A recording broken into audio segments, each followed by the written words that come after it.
কিছুক্ষণ পর আলাস্কায় Trump Putin ঐতিহাসিক বৈঠক। নির্ধারণ হতে পারে ইউক্রেন যুদ্ধের গতি প্রকৃতি, জড়িয়ে আছে ইউরোপের নিরাপত্তা ভাগ্য। ভোট গণনার আগ পর্যন্ত নির্বাচন নিয়ে শঙ্কা বিএনপির, ষড়যন্ত্র রুখে দেওয়ার ঘোষণা নেতাদের। ফেব্রুয়ারিতেই ব্যালট উৎসব, পেছাতে পারবে না কেউ, বললেন প্রেস সচিব। বঙ্গবন্ধু হত্যার 50তম মৃত্যুবার্ষিকী ঘিরে নিরাপত্তার চাদরে ঢাকা ধানমন্ডি 32 নম্বর। পুলিশের ব্যারিকেডে বন্ধ চলাচল, শ্রদ্ধা জানাতে এসে ধাওয়া খেলেন কয়েকজন। টাঙ্গর হাওরে হাউস বোট থেকে পড়ে শিশুর মৃত্যু, ঘুরতে গিয়ে সন্তান হারানোর বেদনায় শোকস্তব্ধ পরিবার। 2 জেলায় ডুবে প্রাণ গেল আরও 3 শিশুর। এবং মিল উঠান রান্নাঘরে মিলল লুটের সাদা পাথর, মাটি বালি সরিয়ে উদ্ধার। ভোলাগঞ্জে প্রতিস্থাপনের ঢিমেতা, লুট ও চুরির ঘটনায় অজ্ঞাত 1500 জনকে আসামি করে মামলা।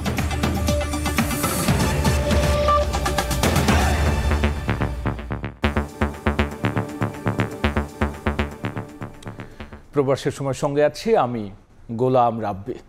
ইউক্রেন যুদ্ধ নিয়ে কিছুক্ষণ পর যুক্তরাষ্ট্রের আলাস্কায় ঐতিহাসিক বৈঠকে বসছেন মার্কিন প্রেসিডেন্ট ডোনাল্ড ট্রাম্প ও রাশিয়ার প্রেসিডেন্ট ভ্লাদিমির পুতিন। এরই মধ্যে আলাস্কায় পৌঁছে গেছেন ডোনাল্ড ট্রাম্প। স্থানীয় সময় বিকেল 3:30টায় বৈঠক শুরু হওয়ার কথা রয়েছে এই দুই নেতার। আন্তর্জাতিক রাজনীতির উত্তপ্ত মঞ্চে আলাস্কায় ঐতিহাসিক বৈঠকে বসছেন মার্কিন প্রেসিডেন্ট ডোনাল্ড ট্রাম্প এবং রুশ প্রেসিডেন্ট ভ্লাদিমির পুতিন। শুক্রবারের বহুল প্রতীক্ষিত বৈঠকের আলোচ্য বিষয় ইউক্রেন যুদ্ধ। বৈঠকে অংশ নিতে এরই মধ্যে আলাস্কার উদ্দেশ্যে হোয়াইট হাউস ছেড়েছেন মার্কিন প্রেসিডেন্ট ডোনাল্ড ট্রাম্প। ইউক্রেন যুদ্ধ নিয়ে পুতিনের সঙ্গে ট্রাম্পের আলাস্কার বৈঠকে কি বার্তা আসবে সেদিকে নজর বিশ্বের। ট্রাম্প যুদ্ধ থামাতে পুতিনকে রাজি করাতে পারবেন কিনা সেই প্রশ্নই সামনে আসছে বারবার। কারণ ইউক্রেন প্রশ্নে পুতিন বরাবরই ছাড় দিতে নারাজ, আর ট্রাম্প নিজেকে তুলে ধরেছেন শান্তির দূত হিসেবে। তবে শুধু যুদ্ধ নয়, দুই নেতার এই বৈঠককে কৌশলগত সুবিধা আদায়ের মঞ্চ হিসেবেও দেখছেন কেউ কেউ। ইউক্রেনকে নিয়ে বৈঠক হলেও সেখানে স্থান হচ্ছে না জেলেনস্কির।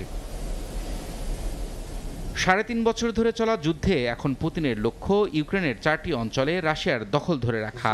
বাকি অংশ থেকেও কিয়েভের সৈন্য সরিয়ে নেওয়ার দাবি রেখেছেন তিনি। যুদ্ধবন্ধে ভূমি বিনিময়ের শর্তের যে ইঙ্গিত দিয়েছিলেন ট্রাম্প, তা সরাসরি প্রত্যাখ্যান করেছে ইউক্রেন। জেলেনস্কি স্পষ্ট বলেছেন এই জমি দখলদারদের হাতে তুলে দেবেন না তিনি। আর ক্রেমলিনের আশা, ট্রাম্প যদি পুতিনের এই দাবিকে সমর্থন করেন তাহলে কিয়েভ তা প্রত্যাখ্যান করলে যুক্তরাষ্ট্র ইউক্রেনের সহায়তা কমিয়ে দিতে পারে, আর তাতেই বাড়বে রাশিয়ার কূটনৈতিক ও অর্থনৈতিক সুযোগ। রবিউল ইসলাম আওলাদ, সময় সংবাদ। মার্কিন প্রেসিডেন্ট ডোনাল্ড ট্রাম্প ও রাশিয়ার প্রেসিডেন্ট ভ্লাদিমির পুতিনের বৈঠকে ইউক্রেন ইস্যুতে বড় কোনো ঘোষণা দেবেন দুই নেতা, এমনটাই আশা করছেন অনেকে। পুতিনের সঙ্গে পরবর্তী কোনো বৈঠকে ইউক্রেনের প্রেসিডেন্ট ভলোদিমির জেলেনস্কিকে রাখার আশ্বাস দিয়েছেন ট্রাম্প। মস্কো থেকে রাইসা জান্নাতের রিপোর্ট। শুক্রবার যুক্তরাষ্ট্রের আলাস্কায় ট্রাম্প পুতিন বৈঠক ঘিরে দৃষ্টি এখন পুরো বিশ্বের। রুশ প্রেসিডেন্ট ভ্লাদিমির পুতিন এই বৈঠকে শান্তির প্রস্তাব দেবেন নাকি এটি হবে কোনো কূটনৈতিক ফাঁদ, এ নিয়ে চলছে জল্পনা কল্পনা। ইউক্রেন যুদ্ধের অবসান আদৌ সম্ভব কিনা সে প্রশ্ন এখন ঘুরপাক খাচ্ছে। রুশ গণমাধ্যমগুলো বলছে ইউরোপ ও ইউক্রেনকে আলোচনার বাইরে রেখেই যুক্তরাষ্ট্র রাশিয়া একা সিদ্ধান্ত নেবে। এদিকে বিশ্লেষকরা বলছেন এই বৈঠক পুতিনের জন্য সুযোগ ট্রাম্পকে প্রভাবিত করে রাশিয়ার পক্ষে সমাধান চাপিয়ে দেয়ার। সম্প্রতি পুতিন কিছু শর্ত কমালেও এখনও ইউক্রেনের বড় অংশ ছেড়ে দেওয়ার শর্ত রেখেছেন, যা কিয়েভের পক্ষে অগ্রহণযোগ্য।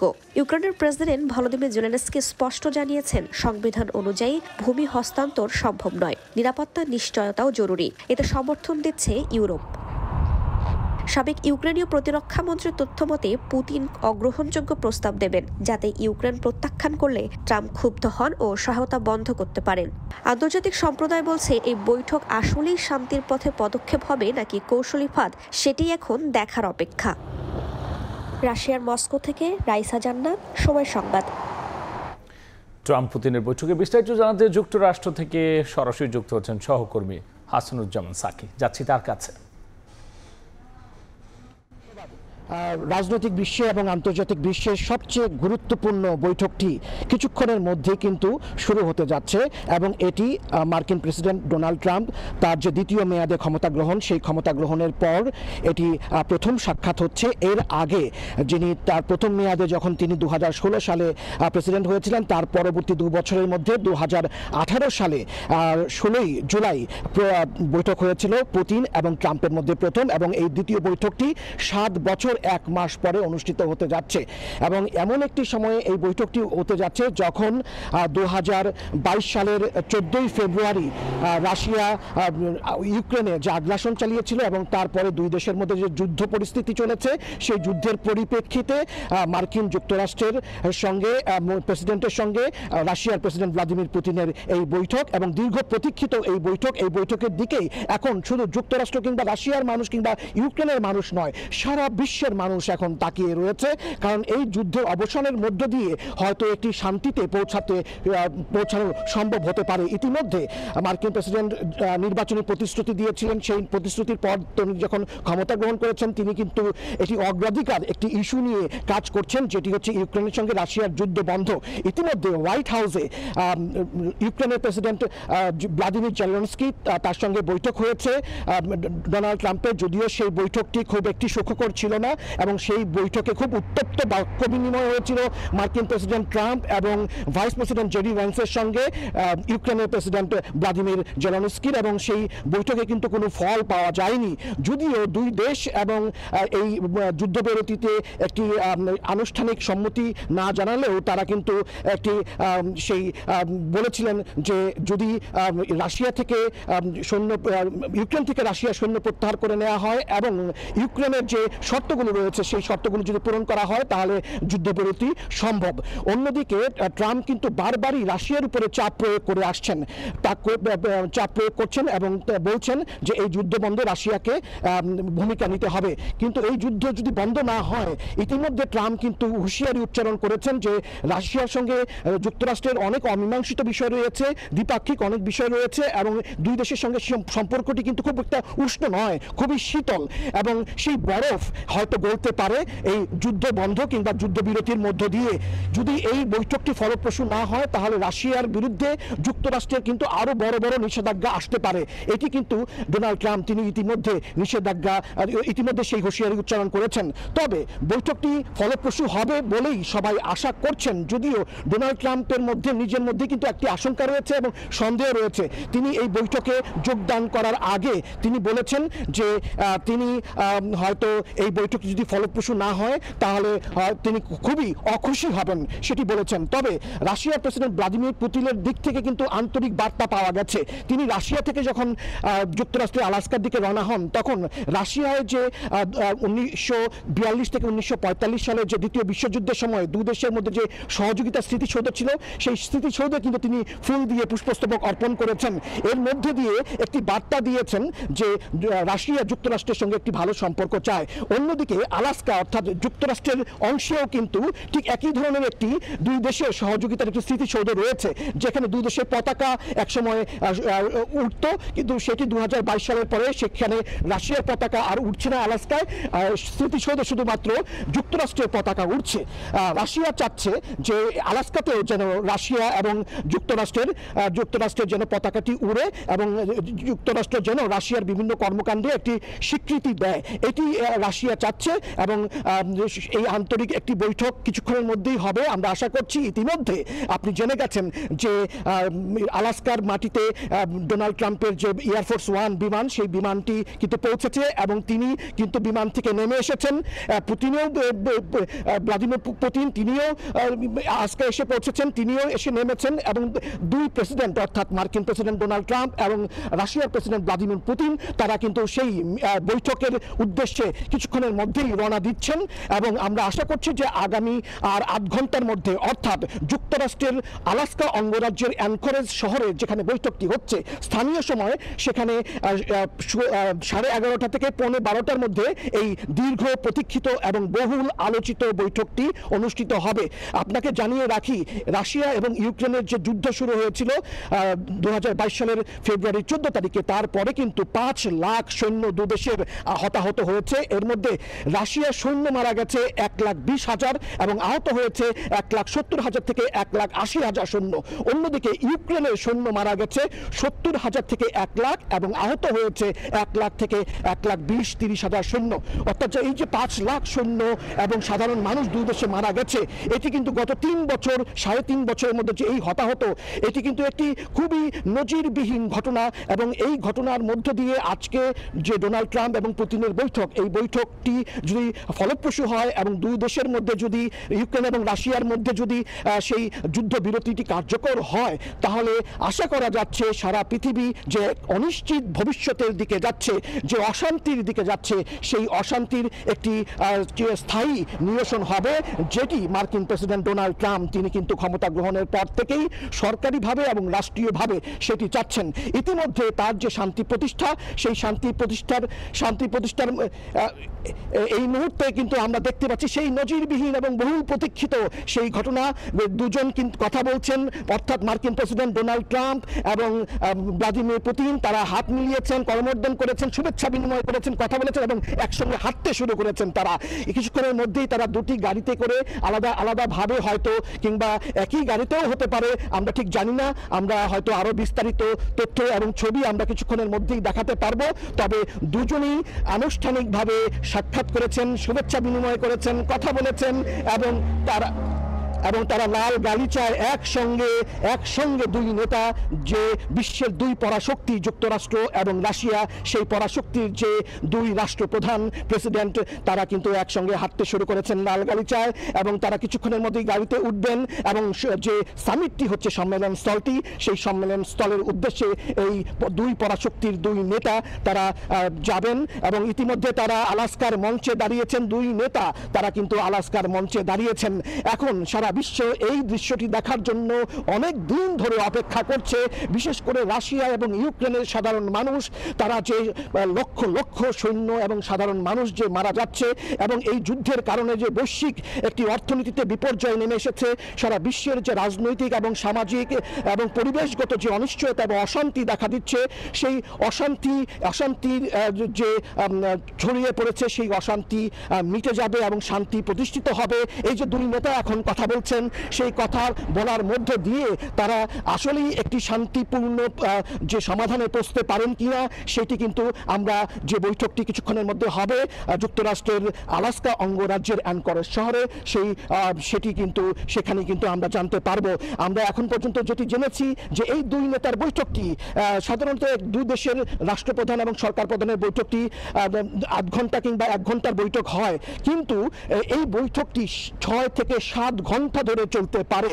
এবং আমরা আশা করছি, আমি আপনাকে একটু আগেই জানিয়েছি যে এই মুহূর্তে 11:15 মতো বাজে স্থানীয় সময়, অর্থাৎ যুক্তরাষ্ট্রের আলাস্কা অঙ্গরাজ্যের স্থানীয় সময় এই মুহূর্তে 11:15। বৈঠকটি কিন্তু 11টার মধ্যেই হওয়ার কথা ছিল, একটু দেরি হচ্ছে। আমরা আশা করছি যে দুই নেতা যে এখন গাড়িতে উঠছেন এবং তারা যে সম্মেলনের স্থলের উদ্দেশ্যে রওনা দিচ্ছেন, সেখানে গিয়ে পৌঁছতে হয়তো 8 ঘন্টার মতো সময় লাগতে পারে এবং 8 ঘন্টার মধ্যেই এই দুই নেতার যে আনুষ্ঠানিক বৈঠক, সামিটে অংশগ্রহণ, সেটি হবে। এবং এই বৈঠকের মধ্য দিয়ে সারা বিশ্বের মানুষ যে তাকিয়ে আছে একটি শান্তির দিকে, সেই শান্তি তিনি প্রতিষ্ঠা করতে পারবেন। যে ডোনাল্ড ট্রাম্প মার্কিন যুক্তরাষ্ট্রের প্রেসিডেন্ট, তার মধ্যস্থতায় ইতিমধ্যে এই শান্তি প্রতিষ্ঠিত হলে ডোনাল্ড ট্রাম্প তিনি কি নোবেল শান্তি পুরস্কারের জন্য বিবেচিত হবেন কিনা, এই বিষয়টি কিন্তু আলোচনায় আসছে। ইতিমধ্যে তার যে দীর্ঘদিনের যে গাড়ির মধ্যে এই মুহূর্তে কিন্তু গাড়ির মধ্যে আমরা দেখতে পাচ্ছি যে দুই নেতা কথোপকথন করছেন। কি এক আন্তরিক পরিবেশ! আমরা আশা করছি যে এই আন্তরিক পরিবেশটি একদম যে মিটিংয়ের যে বৈঠকের সর্বশেষ পর্যন্ত সেই আন্তরিক পরিবেশটি বজায় থাকবে এবং এই আন্তরিক পরিবেশের যে বার্তা, সেই বার্তা ইউক্রেন এবং রাশিয়ার মানুষের মধ্যে ছড়িয়ে যাবে এবং দুই দেশ একটি যুদ্ধবিরতিতে সম্মত হবে, যুদ্ধ বন্ধ হবে। যদিও আজকের যে সামিট, সেই সামিটে যে প্রতিপক্ষ ইউক্রেন, রাশিয়ার যে প্রতিপক্ষ, সেই প্রতিপক্ষ ইউক্রেনের প্রেসিডেন্ট ভ্লাদিমির জেলেনস্কি, তিনি কিন্তু বৈঠকে উপস্থিত নেই। আমরা দেখতে পাচ্ছি যে ইতিমধ্যে তাদের বহনকারী গাড়িটি যে বিমানবন্দর, সেই বিমানবন্দর বিমানবন্দর থেকে কিন্তু রওনা করেছেন, এবং যেটি আমি আগেই বলেছিলাম যে আমরা জানি না যে দুই নেতা কি দুই গাড়িতে পৃথক যাবেন নাকি একই গাড়িতে যাবেন, কিন্তু আমরা কিন্তু দেখতে পেরেছি আমার সেই যে চিন্তা, সেই চিন্তাটি কিন্তু বাস্তবায়িত হচ্ছে। দুই নেতা একই গাড়িতে করে সম্মেলন স্থলের উদ্দেশ্যে যাচ্ছেন। সবকিছু মিলিয়ে কিন্তু আমরা একটি আন্তরিক বার্তাই পাচ্ছি যে শান্তির যে বার্তা সেটি হয়তো শেষ মুহূর্তে পর্যন্ত বজায় থাকবে এবং সারা পৃথিবী একটি শান্তির পথে এগোবে। আমরা এখন সেই যাত্রা পথে রয়েছি। দুই নেতা, মার্কিন প্রেসিডেন্ট ডোনাল্ড ট্রাম্প এবং রাশিয়ার প্রেসিডেন্ট ভ্লাদিমির পুতিন, সেই দুই পরাশক্তির যে শীর্ষ নেতা, তারা দুজন একই গাড়িতে করে সম্মেলন স্থলের উদ্দেশ্যে যাত্রা করেছেন। ইতিমধ্যে আমি জানিয়ে রাখি, আলাস্কার যে অ্যাঙ্করেজ শহরে বৈঠকটি হচ্ছে, সেই বৈঠকে কিন্তু ইউক্রেনের জনগণ এবং স্থানীয় জনগণ কিন্তু বিক্ষোভ প্রদর্শন করছে। কেন? কারণ এই সামিটে, এই বৈঠকে ইউক্রেনের প্রেসিডেন্ট ভ্লাদিমির জেলেনস্কি তিনি কিন্তু উপস্থিত নেই, তাকে আমন্ত্রণ জানানো হয়নি। এই জন্য কেন এইরকম একটি বৈঠকে আমন্ত্রণ জানানো হয়নি সেটি নিয়ে কিন্তু বিক্ষোভ করছেন। দুই নেতার গাড়ি এখন পথে আছেন, বৈঠকস্থলের দিকে রওনা হয়েছে। আমরা কিছুক্ষণের মধ্যেই এই বহুল প্রতীক্ষিত সেই বৈঠকটি শুরু হবে, সেই অপেক্ষায় রয়েছি। আমরা প্রতি মুহূর্তে সময় সংবাদ, সময় টেলিভিশনের দর্শকদেরকে এই বিশ্বের সবচেয়ে গুরুত্বপূর্ণ এই যে শান্তি বৈঠক, সেই বৈঠকটির খবর দিতে থাকব। সেই পর্যন্ত এটি ছিল আমার কাছে এখন পর্যন্ত দুই নেতার যে বৈঠক শুরু হতে যাচ্ছে তার আগ মুহূর্তের সর্বশেষ খবর। আপনাকে ধন্যবাদ। হাসানুজ্জামান সাকি, সময় সংবাদ, যুক্তরাষ্ট্র। ট্রাম্প পুতিনের ঐতিহাসিক বৈঠকের সবশেষ নিয়ে আমরা সরাসরি ছিলাম যুক্তরাষ্ট্রে, আর সেখান থেকে সরাসরি যুক্ত হয়ে জানাচ্ছিলেন সহকর্মী হাসানুজ্জামান সাকি। এবার অন্যান্য খবর। ভোট গণনার আগ পর্যন্ত নির্বাচন হবে কিনা তা নিয়ে জনমনে শঙ্কা আছে বলে মন্তব্য করেছেন বিএনপি নেতা গয়েশ্বরচন্দ্র রায়। বিএনপির চেয়ারপারসন বেগম খালেদা জিয়ার ৮১তম জন্মদিন উপলক্ষে দোয়া মাহফিলে এই মন্তব্য করেছেন তিনি। শুক্রবার আলাদা অনুষ্ঠানে আরেক নেতা জয়নুল আবদিন ফারুক বলেছেন, সুষ্ঠু ভোট না হলে তৈরি হবে এক কলঙ্কজনক অধ্যায়।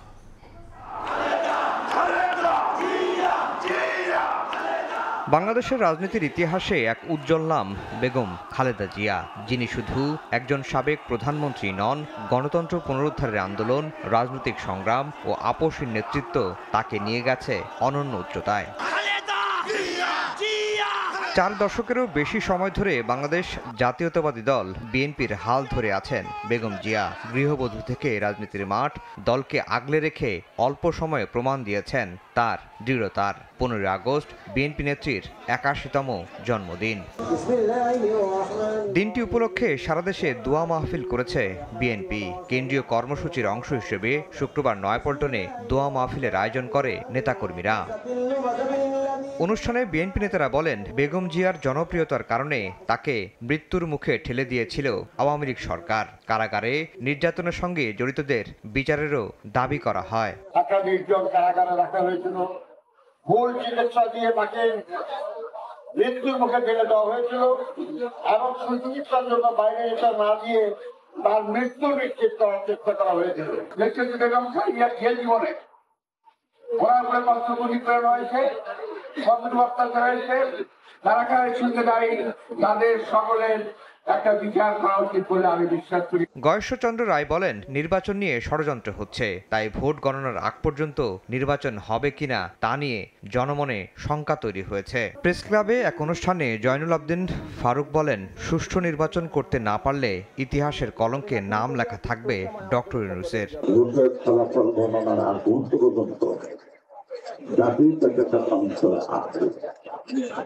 নির্বাচন হবে তো, অর্থাৎ সর্বোচ্চ চলমানতে নির্বাচন রূপান্তর করা।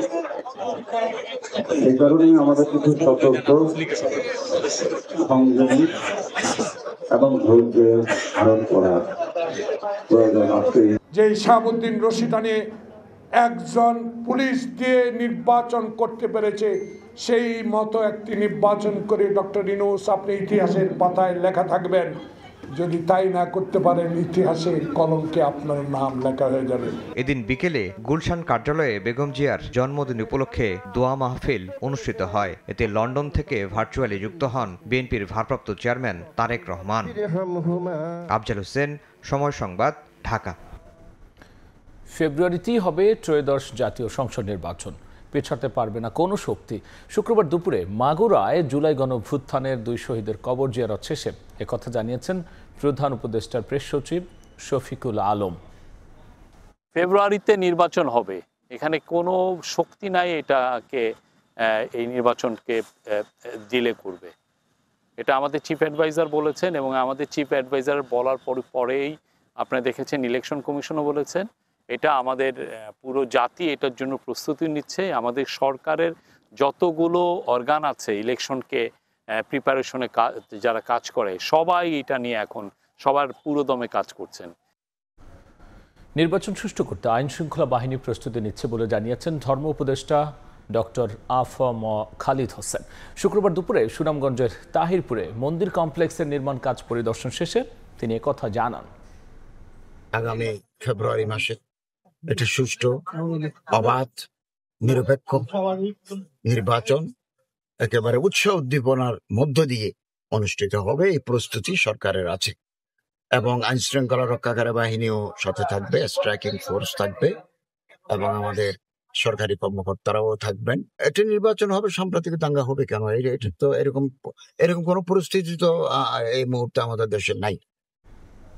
খুলনায় কৃষি ব্যাংকের গেইট ও লকার ভেঙে প্রায় 16 লাখ টাকা চুরির ঘটনা ঘটেছে। শুক্রবার রাত 10:30টার দিকে কৃষি ব্যাংকের রূপসাঘাট উপজেলা শাখায় ঘটনা ঘটে। পুলিশ জানায়, ব্যাংকের নিরাপত্তা কর্মী এসে মূল গেইটের তালা ভাঙা অবস্থায় দেখতে পেয়ে কর্তৃপক্ষকে জানায়। খবর পেয়ে পুলিশ ঘটনাস্থল পরিদর্শন করে। এ সময় ব্যাংকের লকার ভাঙা অবস্থায় পায় তারা। প্রায় 16 লাখ টাকা চুরি হয়েছে বলে প্রাথমিকভাবে ধারণা করছে পুলিশ।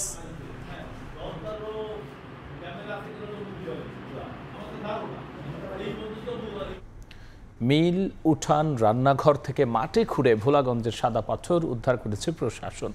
চেকপোস্ট বসিয়ে সড়কে শত শত ট্রাকে তল্লাশি চালায় সেনাবাহিনী। তৃতীয় দিনের মতো প্রতিস্থাপনের কাজ চললেও তা ছিল আগের দিনের তুলনায় ঢিমে তালে। তবে বিপুল লুটপাটের পর আগের অবস্থায় সহসাই কি ফিরবে দেশের অন্যতম পর্যটন কেন্দ্রটি, তা নিয়ে সংশয় রয়েছে স্থানীয়দের। এদিকে পাথর লুট ও চুরির ঘটনায় কোম্পানিগঞ্জ থানায় অজ্ঞাত 1500 জনকে আসামি করে মামলা করেছেন খনিজ সম্পদ উন্নয়ন ব্যুরোর মহাপরিচালক। অপু বণিকের সঙ্গে নিয়ে সিলেট থেকে ফারুক ভিয়া রবিনের রিপোর্ট। ছবি তুলেছেন মোমেন হোসাইন। মহাসমারোহে প্রকাশ্যে প্রশাসনের নাকের ডগায় হরিলুট হয় যেসব পাথর, নানা মহলের সমালোচনার পর তা ফেরানো হচ্ছে ভোলাগঞ্জে। শুক্রবার টানা তৃতীয় দিনের মতো চলে নৌকা বোঝাই পাথর প্রতিস্থাপনের চেষ্টা, যদিও তা ছিল আগের দিনের তুলনায় কিছুটা ঢিমে তালে। এটা পাথরটা আইতেছে আমাকে 10 নম্বর থেকে, 10 নম্বরে এই জায়গায় গিয়ে আটক করছে পাথর আটক করার পরে এখন থেকে আমাকে নৌকায় নিয়ে আসতেছে ওই জায়গায়, আমার স্পটের নৌকা আমাকে। পাথর ফিরতে শুরু করলেও প্রশ্ন থেকে যাচ্ছে অনেক। ভোলাগঞ্জে এক পাশে যখন চলে পাথর প্রতিস্থাপনের কাজ, অন্য পাশ তখন ধুধু বালুচর। স্থানীয়রা বলছেন, প্রতিদিন যে হারে পাথর লুটে নেওয়া হয়েছিল ফিরছে তার তুলনায় অতি নগণ্য। তাই দৃষ্টিনন্দন এ পর্যটন কেন্দ্র সহসাই আগের রূপে ফিরবে কিনা তা নিয়ে রয়েছে সংশয়। বিপুল পরিমাণ পাথর লুটপাটের পর অবশেষে ফিরে আনা হচ্ছে এই সাদা পাথর। তবে আগের অবস্থায় কতটা ফেরানো যাবে ভোলাগঞ্জ সাদা পাথরকে, সেটি নিয়ে প্রশ্ন থেকেই যাচ্ছে। তবু সাধারণ মানুষের প্রত্যাশা, এই পাথর লুটপাটের সঙ্গে যারা জড়িত তাদেরকে আনা হবে শাস্তির আওতায়। আমাদের দুঃখ একটাই, লুটপাট হয়ে গেছে, অথচ আমরা কিছুই করতে পারি নাই। যে পাথরগুলো নেওয়া হয়েছে ওই পরিমাণে এখানে কোনো পাথরই আসে নাই। সৌন্দর্য বলতে কিছুই তো নাই, পাথরই নেই। সঠিক তদন্ত করে তাদেরকে সঠিক শাস্তি দেয়। এদিনও বিভিন্ন ক্রাশার মিলে অভিযান চালায় স্থানীয় প্রশাসন। মিল, উঠান, রান্নাঘরে লুকিয়ে রাখা হয়েছিল সাদা পাথর, পরে মাটি খুঁড়ে সেগুলো উদ্ধার করে প্রশাসন। লুটের পাথর সরানো ঠেকাতে সিলেটের সড়কে সেনা তৎপরতা অব্যাহত রয়েছে। চেকপোস্টে পাথর বোঝাই শত শত ট্রাক আটকে চালানো হয় তল্লাশি। ফারুক ভিয়া রবিন, সময় সংবাদ, সিলেট। রাজধানীর শেওড়াপাড়ায় গৃহবধূ কেয়ার মৃত্যুর পর পুলিশের ভূমিকা নিয়ে প্রশ্ন উঠছে। সুরতাল রিপোর্টে গলায় ফাঁস দিয়ে আত্মহত্যার কথা বলা হলেও তা প্রত্যাখ্যান করেছেন কেয়ার বাবা। বলছেন তার মেয়েকে শ্বাসরোধ করে হত্যা করা হয়েছে। আসামিদের গ্রেফতারে পুলিশের ভূমিকা নিয়ে প্রশ্ন তুলে মিরপুর মডেল থানার সামনে মানববন্ধন করেছেন কেয়ার পরিবারের সদস্যরা। মামলার সুষ্ঠু তদন্ত চেয়ে আসামিদের দ্রুত গ্রেফতারের অভিযোগ করেন কেয়ার বাবা। এই তদন্তের ধরন এটাতে আমরা স্যাটিসফাইড না হতে অনেক আসামি আশেপাশে ঘুরতেছে, ওনারা অ্যারেস্ট করতেছেন না। হত্যাকাণ্ডের বিচার চাই, বিচার দাবি করছে এবং 24 ঘন্টার ভিতরে সব আসামিদেরকে অ্যারেস্ট করার জন্য আমি অনুরোধ করতেছি। সুরত হালে আত্মহত্যার কথা থাকলেও পুলিশ এখন বলছে ময়নাতদন্ত ছাড়া মৃত্যুর কারণ বলা যাবে না। কর্মকর্তারা জানান আসামিদের ধরতে অভিযান চলছে। হত্যার বিষয়ে মতামত দিবে বিশেষজ্ঞ ডাক্তার। আমরা মৃত্যুর কারণ নির্ণয়ের জন্য সুরতহাল করার জন্য ফরেনসিক মেডিসিন বিভাগে ওনার লাশ আমরা সুরতহাল করে পাঠিয়েছি। আমাদের টিম কাজ করছে, একাধিক টিম কাজ করছে, আমরাও কাজ করছি। হ্যাঁ, ফলাফল আমরা আপনাদেরকে অবশ্যই আমরা জানাবো, আমাদের চেষ্টা অব্যাহত। এদিন পুলিশের সহযোগিতায় শ্বশুরবাড়ির কাছ থেকে 4 সন্তানকে ফেরত পেয়েছে নিহত কেয়ার পরিবার। আবু সাইদ নিশান, সময় সংবাদ, ঢাকা। দুটি দোকান অগ্নিকাণ্ডে পুড়ে ছাই হয়ে গেছে। শুক্রবার রাত 9:15টার দিকে সীতাকুণ্ড উপজেলার মাদাম বিবির হাট এলাকায় অগ্নিকাণ্ড হয়। প্রথমে দুটি দোকানে আগুন লাগলেও পরে তা আশপাশের দোকানে ছড়িয়ে পড়ে। এ সময় থেমে থেমে বিস্ফোরণের শব্দ শোনা যায় বলে জানান স্থানীয়রা। খবর পেয়ে ফায়ার সার্ভিসের 3টি ইউনিট ঘণ্টাব্যাপী চেষ্টায় আগুন নিয়ন্ত্রণে আনে। এ সময় ঢাকা চট্টগ্রাম মহাসড়কে যান চলাচল কিছুটা ব্যাহত হলে পরে তা স্বাভাবিক হয়। ফারাক্কার জলকপাট খুলে দেয়ায় প্লাবিত হয়েছে কুষ্টিয়া ও নওগাঁর নিম্নাঞ্চলেতে প্রায় 40,000 মানুষ পানিবন্দী হয়ে পড়েছে। নষ্ট হয়ে গেছে কয়েক হাজার হেক্টর জমির ফসল।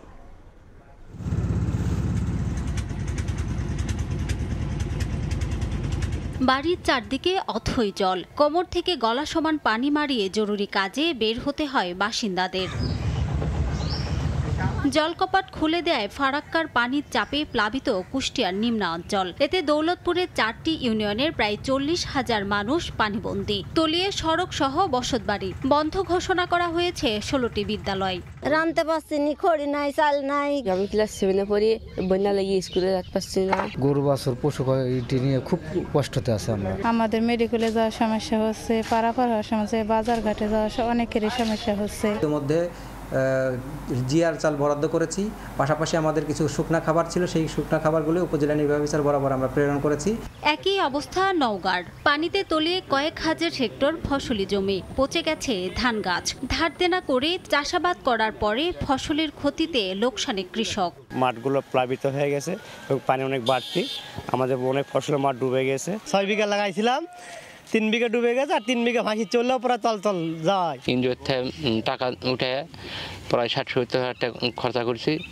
এখন এমন অবস্থা, ধান তো প্রায় পচা পচা ভাব। তবে কুড়িগ্রামে দুধকুমারের পানি কমে বিপদসীমার নিচ দিয়ে প্রবাহিত হচ্ছে। স্থিতিশীল অবস্থায় রয়েছে তিস্তা, ধরলা ও ব্রহ্মপুত্রের পানি।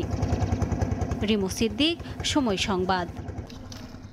ইউক্রেন ইস্যুতে যুক্তরাষ্ট্রের আলাস্কায় বৈঠকে বসেছেন মার্কিন প্রেসিডেন্ট ডোনাল্ড ট্রাম্প ও রাশিয়ার প্রেসিডেন্ট ভ্লাদিমির পুতিন। এ নিয়ে বিস্তারিত জানাতে যুক্তরাষ্ট্র থেকে এখন সরাসরি যুক্ত হচ্ছেন সহকর্মী হাসানুজ্জামান সাকি। ধন্যবাদ। বহুল প্রতীক্ষিত পুতিন এবং ট্রাম্পের বৈঠক শুরু হয়েছে। রাজনৈতিক বিশ্বের অন্যতম গুরুত্বপূর্ণ এই শান্তি আলোচনা কোন দিকে যায়, কোন দিকে রূপ নেয়, সেটি দেখার জন্যই এখন পুরো বিশ্ব তাকিয়ে রয়েছে। আপনি জানেন যে 2022 সালের ফেব্রুয়ারির 14 তারিখে যে রাশিয়া ইউক্রেনের বিরুদ্ধে যে আগ্রাসন শুরু করেছিল, সেই আগ্রাসনের পরবর্তী সময়ে যে যুদ্ধ শুরু হয়, সেই যুদ্ধ কিন্তু 3 বছরেরও বেশি সময় ধরে চলছে এবং এখন পর্যন্ত রাশিয়া এবং ইউক্রেনের সৈন্য এবং সাধারণ মানুষ মিলিয়ে 5 লাখেরও বেশি মানুষ হতাহত হয়েছে এবং সেখানে রাশিয়ার সৈন্য মারা গেছে 1,20,000, আহত হয়েছে 1,70,000 থেকে 1,80,000। ইউক্রেনের সৈন্য মারা গেছে 70,000 থেকে 1 লাখ এবং আহত হয়েছে 1 লাখ থেকে 1,20,000-30,000 এবং শীর্ষস্থানীয় বৈঠকরা তারা কিন্তু এই বৈঠকে মিলিত হয়ে গেছেন। আমরা জানি যে এই বৈঠকে দুই দেশের মধ্যে সাধারণত বৈঠকের মধ্যে কিন্তু স্বার্থ সংশ্লিষ্ট এবং অমীমাংসিত বিভিন্ন বিষয়ে আলোচনা হয়, কিন্তু এই বৈঠকটি মূলত এই বিষয় আশয়গুলোর বাইরেও যে বিষয়টি নিয়েই মূলত প্রাধান্য পাবে আলোচনা, সেটি হচ্ছে ইউক্রেন রাশিয়ার যুদ্ধবিরতি চুক্তি এবং সেখানে চিরস্থায়ী যুদ্ধ বন্ধ এবং শান্তি আলোচনা। এই আলোচনার ফল কি হবে এই বৈঠকের মধ্য দিয়ে হয়তো সেটি বেরিয়ে আসবে। যুক্তরাষ্ট্রের মার্কিন প্রেসিডেন্ট ডোনাল্ড ট্রাম্প তিনি যখন দ্বিতীয় মেয়াদে ক্ষমতায় এসেছেন তখন থেকেই কিন্তু তিনি রাশিয়া এবং ইউক্রেনের যুদ্ধ বন্ধের প্রচেষ্টা চালিয়ে যাচ্ছেন। ইতিমধ্যে তিনি কিছু কার্যকর ভূমিকা নিয়েছেন। হোয়াইট হাউসে আমন্ত্রণ জানিয়েছিলেন ইউক্রেনের প্রেসিডেন্ট ভ্লাদিমির জেলেনস্কিকে। সেখানে বৈঠকটিও কিন্তু খুব একটি ফলপ্রসূ যদিও হয়নি, উত্তপ্ত বাক্য বিনিময় হয়েছিল সেই সময় কয়েক মাস আগে জেলেনস্কি এবং ট্রাম্প এবং ভাইস প্রেসিডেন্ট জেরি ভ্যান্সের মধ্যে, এবং সেই আলোচনাটি ভেস্তে যায়। এখন সেই আলোচনার যে দ্বিতীয় ধাপ সেটি হচ্ছে রাশিয়ার প্রেসিডেন্টকে আমন্ত্রণ জানানো হয়েছে। তিনি আলাস্কা অঙ্গরাজ্যে, অর্থাৎ যুক্তরাষ্ট্রের যে আলাস্কা অঙ্গরাজ্য, সেই অঙ্গরাজ্যে রাশিয়ার প্রেসিডেন্ট ভ্লাদিমির পুতিন তিনি এসেছেন এবং এই আলোচনায় তিনি অংশ নিচ্ছেন এবং দুই নেতার বৈঠক শুরু হয়েছে, যেখানে দুই দেশের শীর্ষস্থানীয় ব্যক্তিরা উপস্থিত রয়েছেন মার্কিন ভাইস প্রেসিডেন্ট জেডি ভ্যান্স।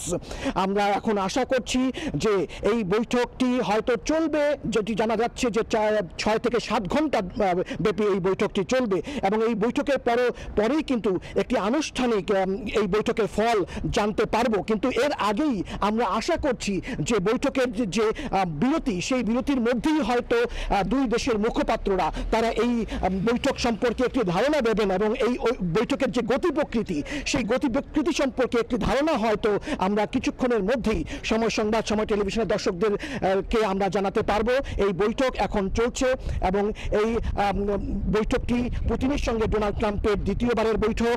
তিনি যে দ্বিতীয়বারের ক্ষমতায় এসেছেন, সেই দ্বিতীয়বারের ক্ষমতায় আসার পরে প্রথম যে বৈঠকটি হয়েছিল সেটি ডোনাল্ড ট্রাম্প যখন প্রথম ক্ষমতায় এসেছিলেন 2016 সালে, তার 2 বছর পর 2018 সালের জুলাইয়ের 16 তারিখে একটি বৈঠক হয়েছিল দুই নেতার মধ্যে, পুতিন এবং ট্রাম্পের মধ্যে, এবং 7 বছর 1 মাস পরে আবার এই দ্বিতীয় বৈঠকটি হতে যাচ্ছে এবং এই ডোনাল্ড ট্রাম্পের দ্বিতীয় মেয়াদের ক্ষমতা গ্রহণের পর এটি প্রথম বৈঠক। এখন এই বৈঠকের ফল কি, আলোচনার বিষয় আশয় কি, সেটি হয়তো আমরা কিছুক্ষণের মধ্যে জানতে পারবো। পুরো তথ্য জানার জন্য হয়তো আমাদের কয়েক ঘন্টা অপেক্ষা করতে হবে, কিন্তু আমরা আশা করছি সাংবাদিকরা যে এই বৈঠকের বিরতিতে হয়তো দুই দেশের রাষ্ট্রপ্রধান, দুই প্রেসিডেন্ট ডোনাল্ড ট্রাম্প এবং পুতিন তারা সাংবাদিকদের উদ্দেশ্যে, আমাদের উদ্দেশ্যে আনুষ্ঠানিকভাবে বক্তব্য রাখবেন এবং এই বৈঠকে তাদের প্রত্যাশা কি, বৈঠকে কি ধরনের আলোচনা হয়েছে সেটি হয়তো আমরা জানতে পারবো, কিংবা দুই দেশের যে মুখপাত্র আছে তারাও একটি হয়তো ধারণা দিতে পারবেন। এবং দিন শেষে এখন যে দিনটি শুরু হয়েছে, এখন মধ্যাহ্ন 12টার মতো বাজে স্থানীয় সময় যুক্তরাষ্ট্রের আলাস্কা অঙ্গরাজ্যে অ্যাঙ্করেজ শহরে, সেই এবং সন্ধ্যার মধ্যে এই বৈঠকটি শেষ হয়ে যাবে এবং তারপরেই আনুষ্ঠানিকভাবে কিন্তু এই দুই নেতার বৈঠকের ফলটি পাওয়া যাবে। এবং শুধু ইউক্রেন এবং রাশিয়ার মানুষ নয়, এই যুদ্ধবিরতি এবং যুদ্ধ বন্ধের মধ্য দিয়ে আরেকটি যে স্থান মধ্যপ্রাচ্য, যেখানে ইসরায়েল আগ্রাসন চালাচ্ছে গাজার উপরে, সেই গাজায় যে হাজার হাজার লাখ লাখ মানুষ ইতিমধ্যে মারা গেছে, সেইখানে যে যুদ্ধ পরিস্থিতি, সেইখানে যে ইসরায়েলি আগ্রাসন, সেই আগ্রাসনের বিষয়ে মার্কিন প্রেসিডেন্ট কি ভূমিকা নেন, এই আলোচনার মধ্যে দিয়ে, অর্থাৎ রাশিয়া এবং যুক্তরাষ্ট্রের এই শান্তি আলোচনার মধ্য দিয়ে এই মধ্যপ্রাচ্যের যে অশান্তি ও সহিংসতা এবং সেখানে যে একটি যুদ্ধ পরিস্থিতি বিরাজ করছে, সেখানে যে মুসলমানদের উপরে এবং ফিলিস্তিনিদের উপরে যে আক্রমণ হচ্ছে, আগ্রাসন হচ্ছে, লাখ লাখ ফিলিস্তিনিকে জীবন দিতে হচ্ছে, অনেক আরও কয়েক লাখ মানুষ যে ওখানে হতাহত হয়েছে, সেই গাজা ইস্যুতেও একটি শান্তি প্রতিষ্ঠা হবে, চিরস্থায়ী শান্তি প্রতিষ্ঠা হবে এবং সেই শান্তি প্রতিষ্ঠায় রাশিয়া এবং ইউক্রেনের মতোই মার্কিন প্রেসিডেন্ট ডোনাল্ড ট্রাম্প তিনি একটি কার্যকরী ভূমিকা নেবেন এবং অগ্রণী ভূমিকা নেবেন। এই মুহূর্তে আমরা দেখতে পাচ্ছি যে দুই নেতার মধ্যে সেই বৈঠক চলছে এবং দীর্ঘ প্রতীক্ষিত রাজনৈতিক বিশ্বের অত্যন্ত গুরুত্বপূর্ণ এই শান্তি আলোচনা কোন দিকে মোড় নেয়, সেই দিকেই এখন তাকিয়ে রয়েছে সারা বিশ্ব। আমি বলেছি যে ইউক্রেনের উপরে যে রাশিয়ার আগ্রাসন শুরু হয়েছিল আজ থেকে 3.5 বছর আগে, অর্থাৎ 2022 সালের 14 ফেব্রুয়ারিতে শুরু হয়েছিল, সেই যুদ্ধ কিন্তু এখনও চলমান রয়েছে। সেই যুদ্ধবিরতি চুক্তি তারা দুই দেশ স্বাক্ষর করেনি এবং সেটি চলমান রয়েছে এবং সেখানে কিন্তু প্রতিদিন হতাহতের ঘটনা ঘটছে, সৈন্য মারা যাচ্ছে, সাধারণ মানুষ মারা যাচ্ছে। এই যুদ্ধের পরে সারা পৃথিবীতে একটি অশান্ত পরিস্থিতি বিরাজ করছে, অর্থনৈতিক বিপর্যয় দেখা দিয়েছে, পরিবেশগত বিপর্যয় দেখা দিয়েছে। এই দুই দেশের দুই পরাশক্তি অর্থাৎ মার্কিন যুক্তরাষ্ট্রের প্রেসিডেন্ট এবং রাশিয়ার প্রেসিডেন্টের মধ্যে বৈঠকের পর যদি শান্তি প্রতিষ্ঠিত হয়, যদি ইউক্রেন এবং রাশিয়ার যুদ্ধ বন্ধ হয়, তাহলে সারা বিশ্ব এর ফল পাবে। এবং আজ সবার মতোই সারা বিশ্ব তাকিয়ে আছে যে এই যুদ্ধের ইস্যুটির মতোই ইসরায়েল এবং গাজার ইস্যুটিতেও মার্কিন যুক্তরাষ্ট্রের প্রেসিডেন্ট ডোনাল্ড ট্রাম্প তিনি অগ্রণী ভূমিকা এবং আন্তরিক ভূমিকা নেবেন এবং সেখানেও সংঘাত পরিস্থিতির অবসান ঘটবে। এখনো বৈঠক চলছে, আমি আগেই জানিয়েছি এই বৈঠক 6 থেকে 7 ঘন্টা ধরে চলবে এবং এই বৈঠকের এখন পর্যন্ত যে দৃশ্য, দুই নেতার মধ্যে যে আন্তরিক পরিবেশ, তারা একই গাড়িতে করে সম্মেলনস্থলের উদ্দেশ্যে রওনা হয়ে বৈঠকে যুক্ত হয়েছেন, তারা করমর্দন করেছেন, তারা দুই দেশের সাংবাদিক এবং জনগণের উদ্দেশ্যে হাত নাড়িয়েছেন, তারা যে আন্তরিকভাবে শুভেচ্ছা বিনিময় করেছেন, তাতে মনে হচ্ছে যে হয়তো আশা করা যায় যে একটি শান্তির দিকেই যাবে পুরো পৃথিবী, যদিও এ নিয়ে অনেক সন্দেহ রয়েছে। এই ছিল আমার কাছে বৈঠকের সর্বশেষ পরিস্থিতি। হাসানুজ্জামান সাকি, সময় সংবাদ, যুক্তরাষ্ট্র। যুক্তরাষ্ট্রের আলাস্কায় মার্কিন প্রেসিডেন্ট ডোনাল্ড ট্রাম্প ও রাশিয়ার প্রেসিডেন্ট ভ্লাদিমির পুতিনের বৈঠকের সবশেষ নিয়ে আমরা সরাসরি ছিলাম যুক্তরাষ্ট্রে। সুইডেনে শুরু হয়েছে স্টকহোম ফেস্টিভ্যাল। সঙ্গীত, নৃত্য, থিয়েটার, খাবার আর শিল্পকর্মে সাজানো এই উৎসবে বিশ্বের বিভিন্ন দেশ থেকে অংশ নিচ্ছেন হাজার হাজার মানুষ। সুইডেন থেকে জানাচ্ছেন শফিউল আলম। সুইডেনের রাজধানী স্টকহোমে অনুষ্ঠিত হচ্ছে 18তম স্টকহোম কালচার ফেস্টিভ্যাল। 5 দিনের এই উৎসবে অংশ নিচ্ছেন 50টিরও বেশি দেশ থেকে আসা শিল্পী ও সাংস্কৃতিক প্রতিনিধি। শহরের কেন্দ্রস্থল শেরগেলতর, কুংস্তে গার্ডেন ও ওল্ড টাউনের নানা জায়গায় সাজানো হয়েছে মুক্তমঞ্চ, আয়োজন করা হয়েছে প্রদর্শনীর এবং বসানো হয়েছে খাবারের স্টল। সুইডিশ সংস্কৃতির পাশাপাশি আয়োজনে স্থান পাচ্ছে আফ্রিকান ড্রামস, এশিয়ান নৃত্য, ল্যাটিন আমেরিকান সঙ্গীত আর মধ্যপ্রাচ্যের লোকনৃত্য। প্রতিদিন সন্ধ্যায় জমে উঠছে কনসার্ট। খোলা আকাশের নিচে হাজারো দর্শক উপভোগ করছেন বিভিন্ন সংস্কৃতির সঙ্গীত পরিবেশনা। সুইডেনে এ ধরনের আয়োজনে সাধারণত উচ্চ প্রবেশ মূল্য নির্ধারণ করলেও এই উৎসবে একদম বিনামূল্যেই অংশ নিতে পারছেন দর্শনার্থীরা। এতে সব বয়সের মানুষের অংশগ্রহণে পূর্ণতা পাচ্ছে জমকালো এই আয়োজন। স্টকহোম কালচার ফেস্টিভ্যালের মধ্য দিয়ে সুইডেনের রাজধানী সেজেছে বর্ণিল সাজে। উৎসবের নানা রং, নানা সুর আর গল্পে প্রাণবন্ত এ শহর পরিণত হয়েছে বিভিন্ন সংস্কৃতির মিলন মেলায়। শফিউল আলম, সময় সংবাদ, সুইডেন।